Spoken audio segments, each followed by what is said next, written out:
Welcome to Foregone Trails. My name's Tyler. Let's get this 1969 Jeep Gladiator back on the road.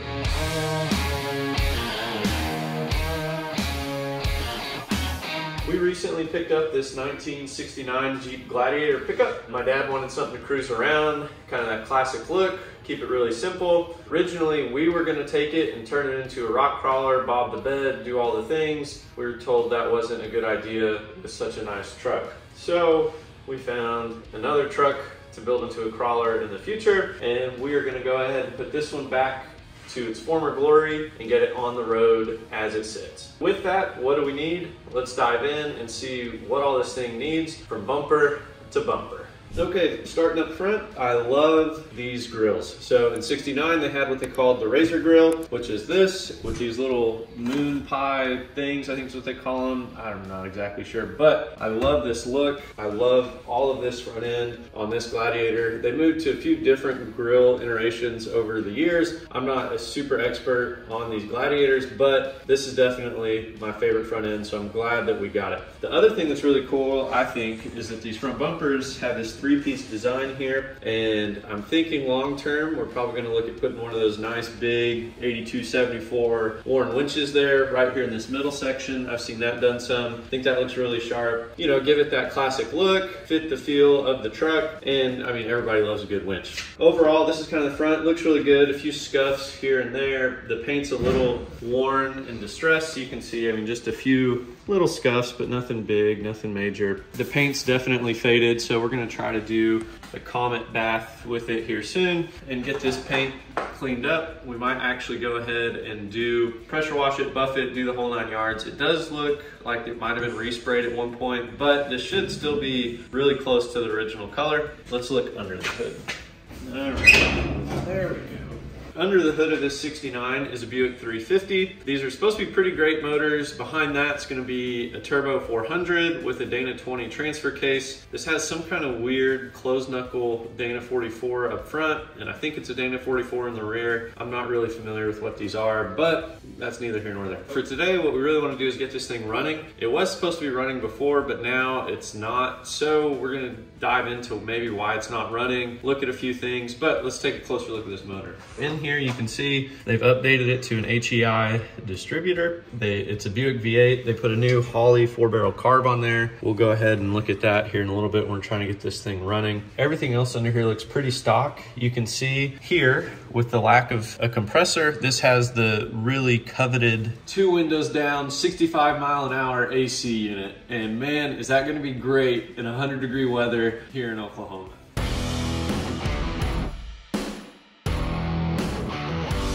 For the interior, it looks pretty much all original. It's got the bench seat, looks like it's been recovered, really nice and plush. It has the high-end door liners here. You can tell those are really high quality, but we'll work on this stuff. Headliner sagging, all the wonderful things. Also, I said it has 2x65 AC, but the one piece I also forgot are the holes in the floorboards.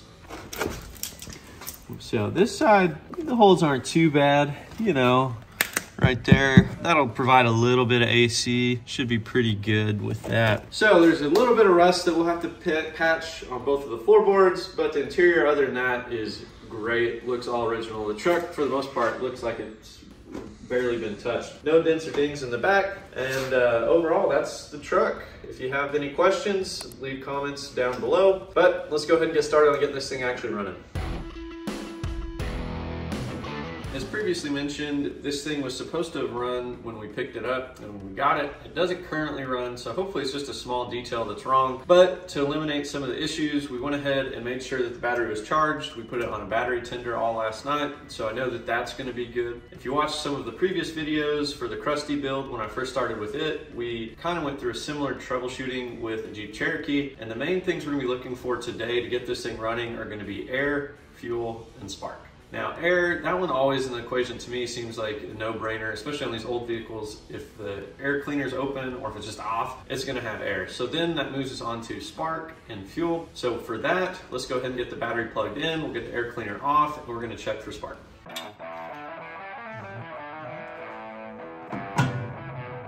So here's our Edelbrock 4-barrel carb. This thing was supposed to be brand new, so that should be really good too for one less problem of the equation. A brand new carburetor hopefully means that's not our issue. Let's get the battery plugged in. I'll get my check light for the spark plugs, and we'll make sure that it has spark. You can check spark just using a screwdriver, sticking in the spark plug wire and then gapping it to some metal and seeing the spark gap. But I really prefer to use one of these. It's just a spark plug check light. And so for that, it's super simple. Here, come in, I'll show you. All you do, you take one of your plugs here, you pull it out, you stick the new plug in just like that. And then you take this other end and we'll put it on the spark plug down there. So now what'll happen is Jared goes ahead and cranks the Jeep. This will actually light up and we'll see that it has spark or not, and if our issue is spark related or if it's a fuel delivery issue. Jared, go ahead and hop in and crank the Jeep. So hopefully that shows you a little bit how that works. We know that we have sparks. Now we're gonna go ahead and move on to the fuel. For that, we're gonna go ahead and remove this solid fuel filter and replace it with a see-through one. And that will hopefully give us a little bit better idea to see if fuel is actually making it up into the carburetor.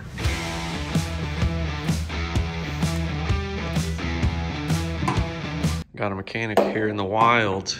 I guess since it was supposed to be your truck, I'm supposed to make you do all the work. Oh, that makes sense. Beauty. And what an upgrade. That's right. Now we can see how disgusting it is. Well, and see if there's any crap in the fuel tank. So that'll be nice. I think people don't like the clear ones like this, the plastic clear ones sometimes, because I think they can maybe melt or something, but I think we'll be okay.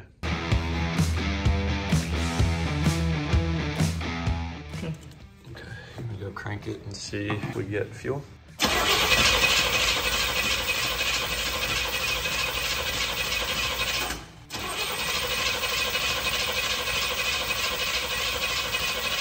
All right, no fuel. So let's go ahead and check on the fuel pump. What we did also, we brought a little 5-gallon fuel jug here that we're gonna just run a line directly into. So that will also eliminate the fuel tank from the equation. We're at the building. Oh, oh, you videotaping? Yeah, of course.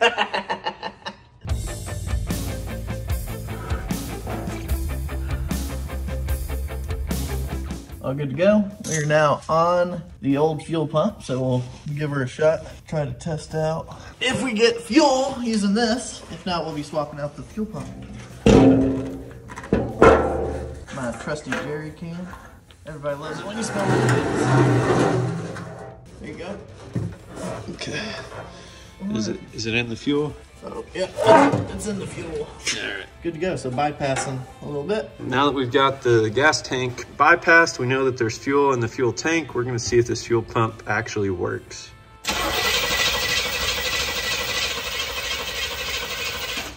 Looking like no fuel's coming out, but we know that there's fuel in the fuel tank and the line is run. So we're gonna go ahead and replace this fuel pump now. So right now, we're just gonna go ahead and get the other 2 fuel lines removed. So the return that goes back to the tank and then the other one that runs up here to the carburetor, we're just getting those pulled. And then there's gonna be 2 bolts on the fuel pump. We'll show you what that looks like and get those removed. Hopefully that will get us on our way. Try to help with the lighting here. So there we go. The other thing I didn't mention up to this point is everything I'm doing today, we're in a different garage than typical. There's no tools here. And so I'm actually, we're servicing all of this with just the tools I carry in my field kit for the Jeepster. So it's kind of a fun little test for us to see if I carry all the right tools or not when I'm out on the trail. And you know, if you're able to do repairs with what you have, it's a pretty good sign.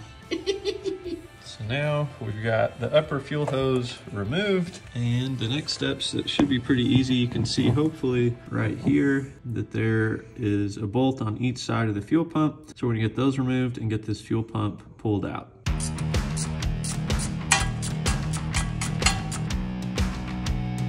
There we go. So the old fuel pump, the new fuel pump, we're gonna have to move over this piece, which is actually what delivers the fuel up to the carburetor, but the arms both look the same. The big thing, we just wanna make sure that this indexes correctly in the motor so that when it's turning, this will actually move to pump the fuel. It came with new gaskets, so that's gonna be ready to go. We'll get this pulled off, install the 2 new bolts, reinstall the hoses, and hopefully this thing will be up and running. Just in case, it did come with instructions. Removal, installation, making sure everything is the way it should be. We should be good to go. So we went ahead and got the fuel pump reinstalled. The pump arm is underneath the cam like it should be. So as that cam moves, it should move the fuel pump like it should go. So hopefully this will solve our fuel delivery issue and we'll be up and running in no time.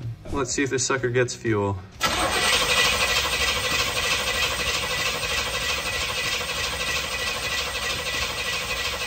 Give it some gas, like hit the throttle.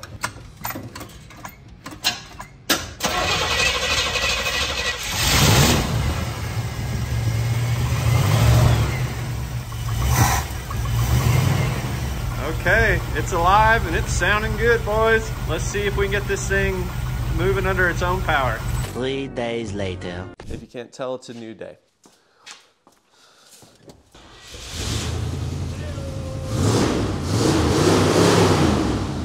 Woo! Well, it sounded good. All right, boys and girls, it's alive.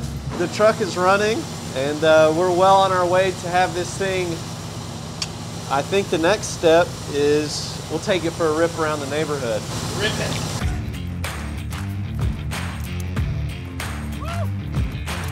Got to make sure to check the brakes before you leave the driveway. I've learned that. Check the rear view mirrors. Previous experience. Yeah, the rear views are no time for haters. You know what I'm saying? Let's see what this thing's got. Take her around the neighborhood.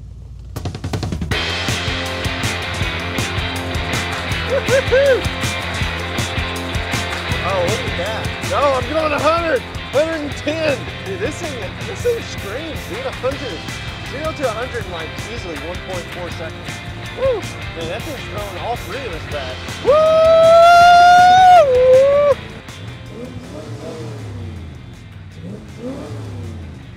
Let's do some burnouts, boys. Woo! Let's go. I lost the keys. The keys fell out. Dude, the worst part is we're gonna have to go get the truck and tow this thing home. No. There we go. Found the right key. That's good to know that these just fall out, which is great for the holes in the floor. We might like almost need this. I think we should start it and then not leave the keys in the ignition because you've got this hole there that I think the keys could disappear. That hole there, I don't know if they can see it. It's a pretty small hole, so I doubt they can really see that there, but I think we have plenty of opportunity to lose the keys at this rate.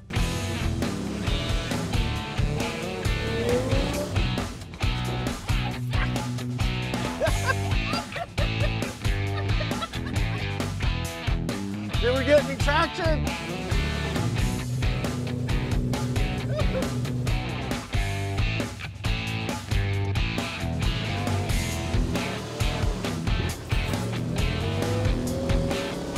Well, it doesn't look like burnouts are happening in this old girl. We need to do some tuning, do some finagling, maybe some nitrous. Yeah, I'm sure Dad will let us put nitrous on. Oh, for sure. I think the nitrous, he's gonna love little that 100 one. shot.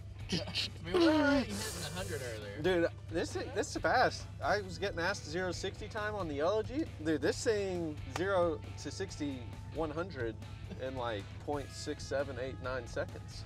So, well, let's head back. Let's put some new shoes on this old girl, get this paint looking good, because you know what? If we don't got speed, at least we got looks. Oh, it's beautiful, yeah. Brakes work amazing. Oh, yeah? Yeah, nailed it. No burnouts, though. Not enough. I don't think I'm smart enough. To pull it off? Yeah, yeah. Step on the brakes, it locked everything up, yeah. Yeah, the brakes are so good. I don't know. I'm going to breakfast. All right, well, your truck will be done when you're back. All right, love you, bye. Okay. Bye. All right, so now burnout check.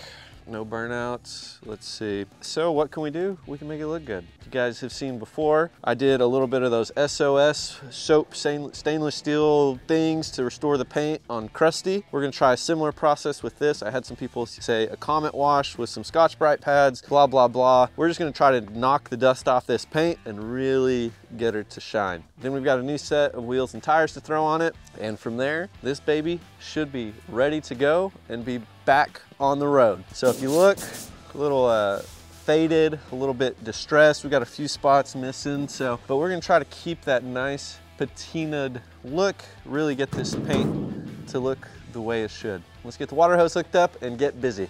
So this is what we used on Krusty to fix the doors, were these SOS pads. They're supposed to be safe for glass, whatever else, so they should be fine. They shouldn't mess up the paint really, but should get this oxidization off of it. The other thing I've seen people say is they said take some of this Comet, take some of these nice big Scotch-Brite pads, put the Comet on, wet it up, do the whole 9 yards, scrub it down, and it should clean. So what I'm gonna do is we're gonna do some really scientific, exact work here, and I'm gonna pretend there's a line here. We're gonna clean half of this with the SOS, clean half of it with the Comet and the Scotch-Brite, and see which one ends up looking a little bit better. Let's get to it. Okay, yeah, you're right. Okay.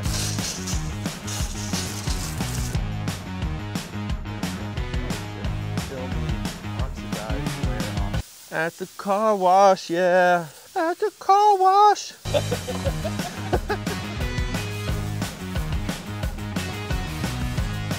it's flipping. We'll see what it looks like, what side looks better, but one of the things that's kind of interesting is these SOS pads look like it's just like a soapy mixture on top of the hood, whereas this side, like, I mean, you can, it's like a film of green, and so I don't know if that's actually pulling paint as well or what, you know, or if that's just the Comet that's doing that. So let's get this rinsed off, we'll get it dried off, and we'll compare to see which one actually looks a little bit better on this hood. We picked like the perfect day to do this. I mean, it's so nice and warm out today. That 30-degree weather is just awesome. Yeah, so see, that's mine's got a little bit too, I guess. Mine just looks dirty though. Yours looks green. For the viewers at home, I don't know. I'm trying to let this dry out and see what it does before we do the rest of it, but. All right, so we left a little bit of a strip here in the middle that wasn't touched with anything, and so it's mostly dry. I'll be curious how the rest of it goes, but you can see the SOS pads, it looks better. It's not quite as dull. This was the original paint that's really dull, and then here's the Comet wash, and it's still a little, they're all kind of dull in comparison to what I was expecting, but it's definitely better than it was in the middle here. And so I'm thinking we'll still go ahead and hit the whole thing with this, see if it'll shine it up, bring back a little bit in the paint. But really what we might be needing to do is give it a little bit more time, rinse it off really good, and do it a couple times to get the paint to really look like it should. We can also too, I've got stuff to buff and wax and do all that, but we wanted to kind of see what these Comet wash things will do as far as restoring the paint. We'll finish up, get the rest of the truck done, change the wheels and tires out, and show you the final product. It's done. We got it polished up. It's looking pretty good. We've got the new wheels and tires on it. So hopefully this thing is now a driver. A few small details that we're gonna have to address. Obviously the holes in the floorboard, the turn signals, brake lights, all the rear wiring is gonna have to be touched. We have no rear view mirrors, so that needs to be fixed. But then other than that, this thing should be ready to go. One other thing is that when we went to change the wheels and tires on this, somebody, I'm not sure who, actually put it in 4-wheel drive. The front hubs were in, and I think that might have been part of the problem. So if you want to see us try some burnouts, do some other stuff, you want to see more details on us building this truck, make sure to comment below, and we'll make sure to feature this Jeep on the channel a little bit more. Thanks for watching.